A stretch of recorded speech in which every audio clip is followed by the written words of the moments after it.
তোমরা পরিত্রাণ পেয়ে যাবে। সেই দুইটি জিনিস আল্লাহ রাসূল সাল্লাল্লাহু আলাইহি ওয়াসাল্লাম হাদিসের মাঝে স্পষ্ট করে গিয়েছেন, যে হাদিস আপনারা অনেকবার শুনেছেন। আল্লাহ রাসূল সাল্লাল্লাহু আলাইহি ওয়াসাল্লাম বলছেন, তারাকতু ফিকুম আমরাইন লান তাদিল্লু মা তামাসসাকতুম বিহিমা।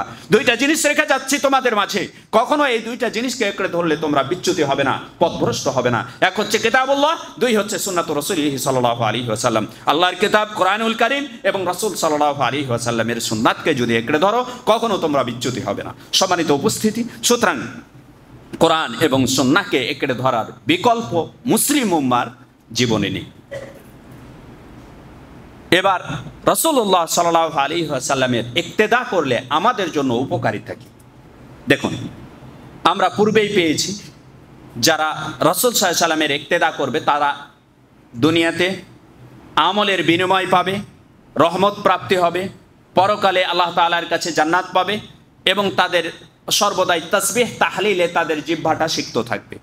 এছাড়া আরও উপকারিতা হচ্ছে, আল্লাহ তাআলার রাসূল আল্লাহ তাআলা বলছেন, কুল ইন কুনতুম তুহিব্বুনাল্লাহ, হে আমার উম্মত, হে মুহাম্মদ সাল্লাল্লাহু আলাইহি ওয়াসাল্লাম, আপনি আমার বান্দাদের মাঝে ঘোষণা দিয়ে দিন যে যদি তোমরা আল্লাহ তাআলাকে ভালোবাসতে চাও, আল্লাহ তাআলার মুহাব্বত লাভ করতে চাও, তাহলে ফাত্তাবিউনি, তোমরা আমার ইত্তেবা করো, আমার অনুসরণ করো, আমার দেখানো রেখে যাওয়ার পথের তোমরা ইক্তেদা করে চলো। তাহলে তোমরা উপকারিতা যেটা পাবে, রাসূলুল্লাহ সাল্লাল্লাহু আলাইহি ওয়াসাল্লামের আদর্শকে গ্রহণ করলে আমরা যে উপকারিতা পাবো, এক, ইউহিব্বুকুমুল্লাহ, স্বয়ং আল্লাহ তাআলা আরশের উপর থেকে আমাদেরকে ভালোবাসবেন, সুবহানাল্লাহ। দুই, ইয়াগফির লাকুম দুনুবাকুম, আমাদের জীবনের যত গুনাহ রয়েছে, বলেননি আল্লাহ তাআলা ছোট গুনাহ, বড় গুনাহ, অমুক গুনাহ, তমুক গুনাহ, কোনো কোয়ালিফিকেশন ছাড়াই আল্লাহ তাআলা ঘোষণা দিচ্ছেন, ইয়াগফির লাকুম দুনুবাকুম, তোমাদের গুনাহগুলো আল্লাহ তাআলা ক্ষমা করে দিবেন, সুবহানাল্লাহ। তাহলে রাসূলের ইক্তেদা করার অসংখ্য ফায়দা রয়েছে, পার্থিব জগতে বলেন, পরকালীন বলেন, অসংখ্য ফায়দা রয়েছে। আমরা সংক্ষিপ্ত করার জন্য আমাদের মূল লক্ষ্য যেটা, রাসূলুল্লাহ সাল্লাল্লাহু আলাইহি ওয়াসাল্লামের ইক্তেদা কিভাবে করব, কি কি ক্ষেত্রে আমরা কতটুকু করব, এই লক্ষ্যে আমরা কিছু কথা বলার চেষ্টা করব ইনশাআল্লাহ। তো এভাবে অসংখ্য আমাদের জন্য উপকারিতা রয়েছে। পক্ষান্তরে রাসূলুল্লাহ সাল্লাল্লাহু আলাইহি ওয়াসাল্লামের আদর্শ থেকে আমরা যদি বিচ্যুতি ঘটে, তাহলে আমাদের জন্য কুফল কি আসবে, আমাদের জন্য ভয়াবহতা কি আসবে। দেখুন, আল্লাহ তাআলা বলছেন, ফালিয়াহদারিল্লাযীনা ইউখালিফুনা আন আমরিহি আন তুসিবাহুম ফিতনাতুন আও ইউসিবাহুম আযাবুন আলীম। আল্লাহ তাআলা বলছেন, ফালিয়াহদারিল্লাযীনা ইউখালিফুনা আন আমরিহি, যারা রাসূলুল্লাহ সাল্লাল্লাহু আলাইহি ওয়াসাল্লামের নির্দেশনার বিরোধিতা করে তারা যেন সতর্ক থাকে। যারা রাসূলুল্লাহ সাল্লাল্লাহু আলাইহি ওয়াসাল্লামের কথা, কাজ এবং তাকরীরের বিরোধিতা করে তারা যেন সতর্ক থাকে যে তাদের কাছে আন তুসিবাহুম ফিতনা, তাদের কাছে ফিতনা পৌঁছবে। ফিতনা কি জিনিস? ফিতনার ব্যাপারে বলছেন মুফাসসিরিনগণ, আল কুফরু ওয়াল ফিসকু ওয়াল বিদআহ,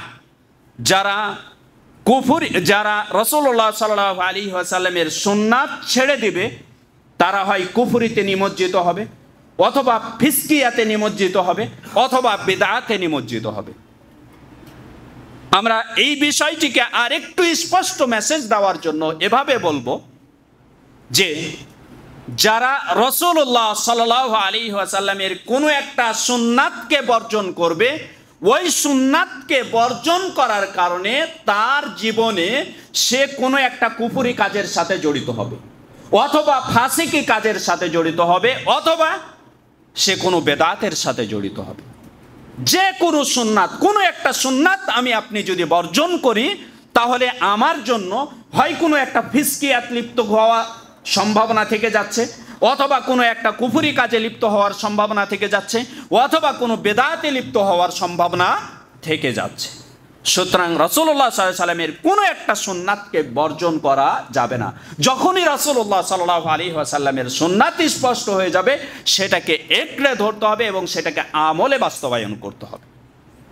যদি না করি আমলে বাস্তবায়ন, তাহলে আমাদের যে কোনো একটা অপরাধে আমরা জড়াবো। এটা কিসের ফলাফল? আমরা রাসূলুল্লাহ সাল্লাল্লাহু আলাইহি ওয়াসাল্লামের সুন্নাত স্পষ্ট হওয়ার পরেও সেই সুন্নাতের অনুসরণ না করার ফলাফল। আমরা আশা করি বিষয়টি আপনাদের কাছে স্পষ্ট করতে পেরেছি। এরপরে আল্লাহ তাআলা বলছেন, আও ইউসিবাহুম আযাবুন আলীম, অথবা তাদের জন্য যন্ত্রণাদায়ক শাস্তি তাদের কাছে পৌঁছবে। যন্ত্রণাদায়ক শাস্তি মানে যখন তারা এই অপরাধগুলোতে জড়িত হবে, মুসলিম যদি হয়ে থাকে কুফরিতে জড়িত হয়ে যায়, মুরতাদ যদি হয়ে যায় তাকে হত্যা করা হবে, অথবা তার জন্য তাকে জেলখানায় ভর্তি করা হবে, অথবা তাকে শাস্তি প্রদান করা হবে। দেখেন অনেক মুসলিম ব্যভিচারে লিপ্ত হচ্ছে, শাস্তি প্রদান করা হচ্ছে। অনেক মুসলিম হত্যায় নিমজ্জিত হচ্ছে, শাস্তি প্রদান করা হচ্ছে। এগুলো কেন কেন হত্যা হচ্ছে? আজকে বাংলাদেশে একটা মানুষ নিরাপদ ভাবে জীবনযাপন করবে, এই পরিবেশ স্বাভাবিকভাবে হারিয়ে গেছে। কেন? এর কারণ কি? এর কারণ হচ্ছে আজকে রাসূলুল্লাহ সাল্লাল্লাহু আলাইহি ওয়াসাল্লামের অসংখ্য সুন্নাত থেকে আমরা দূরে সরে রয়েছি। কতগুলো সুন্নাত থেকে আমরা দূরে সরে রয়েছি। যদি আমরা সুন্নাতগুলোর ক্ষেত্রে বলতে যাই, রাসূলুল্লাহ সাল্লাল্লাহু আলাইহি ওয়াসাল্লামের সুন্নাতগুলোর যেগুলো আমরা বর্জন করেছি তার মধ্যে অন্যতম হচ্ছে সালাতের ক্ষেত্রে আমরা রাসূলুল্লাহ সাল্লাল্লাহু আলাইহি ওয়াসাল্লামের অসংখ্য সুন্নাত আমরা বর্জন করেছি। দেখুন, আল্লাহ রাসূল সাল্লাল্লাহু আলাইহি ওয়াসাল্লামের যে সালাতের মধ্যে যে সুন্নাতগুলো আমরা বর্জন করেছি, তার মধ্যে অন্যতম সুন্নাত হচ্ছে কিয়াম। সালাতের একটি আরকান, সালাতের একটি রুকুন হচ্ছে কিয়াম, দাঁড়ানো। এই দাঁড়ানোটি হচ্ছে সালাতের একটি রুকুন। দাঁড়ানোর পদ্ধতি কিভাবে রাসূলুল্লাহ সাল্লাল্লাহু আলাইহি ওয়াসাল্লাম সালাতে দাঁড়িয়েছেন, কিভাবে সাহাবাগণ সালাতে দাঁড়িয়েছেন, এটি হচ্ছে সুন্নাত। এই পদ্ধতি বর্জন করার কারণে আমাদের মাঝে হিংসা, বিদ্বেষ, শত্রুতা, সমাজে অশান্তি তৈরি হয়েছে। এর প্রমাণ রাসূলুল্লাহ সাল্লাল্লাহু আলাইহি ওয়াসাল্লামের অসংখ্য হাদিসে আল্লাহ রাসূল সাল্লাল্লাহু আলাইহি ওয়াসাল্লাম বলেছেন যে আমার এই সুন্নাতগুলো বর্জন করার কারণেই আজকে সমাজের মাঝে অশান্তি তৈরি হয়েছে। দেখুন, আল্লাহ রাসূল সাল্লাল্লাহু আলাইহি ওয়াসাল্লাম সালাতে দাঁড়াতে গেলে যে পদ্ধতি ফলো করে দাঁড়াতে বলেছেন সেটি হচ্ছে, আল্লাহ রাসূল সাল্লাল্লাহু আলাইহি ওয়াসাল্লাম বলছেন, ইস্তাউ ওয়ালা তাখতালিফু। তোমরা কাতারে দাঁড়াতে গেলে কাতারের মাঝে সোজা করে দাঁড়াবে, কাতারের মাঝে বক্রতা রাখবে না। যদি বক্রতা রাখো, ফাতাখতালিফা কুলুবুকুম, তোমাদের অন্তরের মাঝে বক্রতা তৈরি হবে।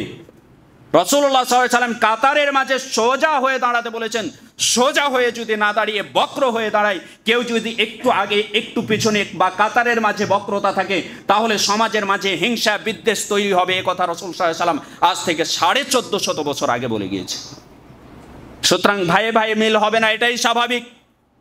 অথচ আজ থেকে 1450 বছর আগে যখন রাসূলুল্লাহ সাল্লাল্লাহু আলাইহি ওয়াসাল্লাম ইসলাম প্রচার করার জন্য মদিনায় আসলেন, মদিনায় ইসলামিক স্টেট প্রতিষ্ঠিত করলেন, এরপরে যখন মুআখা করে দিলেন মুহাজির সাহাবীদের মাঝে এবং আনসারী সাহাবীদের মাঝে ভাই ভাই করে দিলেন, তখন তাদের মহব্বতটা কত ছিল, কিভাবে ছিল, আর আজকে নিজের সহোদর ভাই, শাকিক সহোদর ভাইয়ের মাঝে সম্পর্কটা কি অবস্থায় দাঁড়িয়েছে একটু বিবেচনাই করি। আমরা দেখি, আব্দুর রহমান বিন আউফ রাদিয়াল্লাহু তাআলা আনহু, তিনি মুহাজির সাহাবী ছিলেন। সাদ, তিনি ছিলেন আনসারী সাহাবী। তাদের দুইজনের মাঝে রাসূলুল্লাহ সাল্লাল্লাহু আলাইহি ওয়াসাল্লাম মুআখাত তৈরি করে দিলেন, ভ্রাতৃত্ব তৈরি করে দিলেন। এই ভ্রাতৃত্ব যখন তৈরি করে দিলেন, সাদ আব্দুর রহমানকে বলছেন, ভাই, আল্লাহ তাআলা আমাকে মদিনায় অনেক অর্থ সম্পদের মালিক করেছে। আজ থেকে আমার অর্থ সম্পদের অর্ধেক তোমার, অর্ধেক অর্থ সম্পদ হলো আমার, কারণ তুমি আমার ভাই।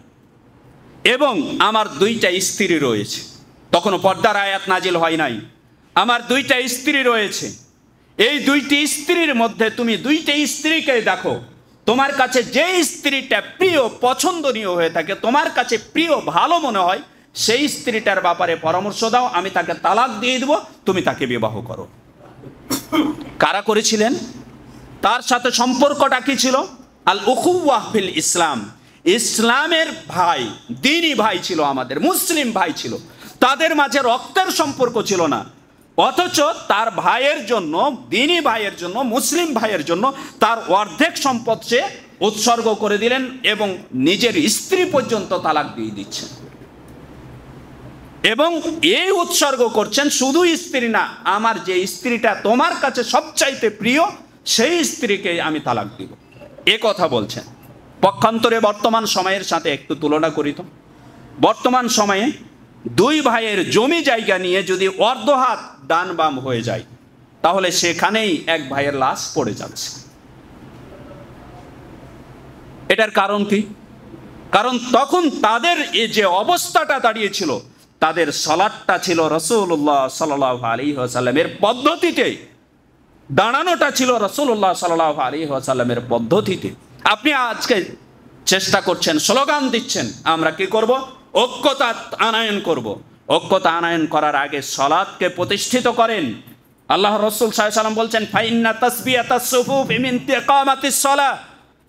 সালাত প্রতিষ্ঠিত করার অর্থ আল্লাহ তাআলা যে কোরআনুল কারীমের মধ্যে প্রায় 82 জায়গার উপরে বলেছেন আকিমুস সালাহ, সালাত প্রতিষ্ঠিত করো। সালাত প্রতিষ্ঠিত করার অর্থ হচ্ছে সালাতের কাতারকে সমান সোজা করা, কাতারের মাঝে বক্রতা না রাখা।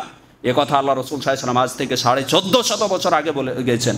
আর আপনি কাতারকে বাঁকা রেখে বলছেন আমি সমাজের মাঝে শান্তি আনয়ন করব, ঐক্যতা আনয়ন করব। অসম্ভব। সম্মানিত উপস্থিতি, কাতারে যে আমরা দাঁড়াই, দাঁড়াতে গেলে কিভাবে দাঁড়াতে হবে? রাসূল সাল্লাল্লাহু আলাইহি ওয়াসাল্লাম অন্য হাদিসের মাঝে বলেছেন, সুদ্দু, তোমরা কাতারের মাঝে যে ফাঁকা জায়গা পূর্ণ করে দাঁড়াও, কাতারের মাঝে ফাঁকা জায়গা পূর্ণ করে দাঁড়াও।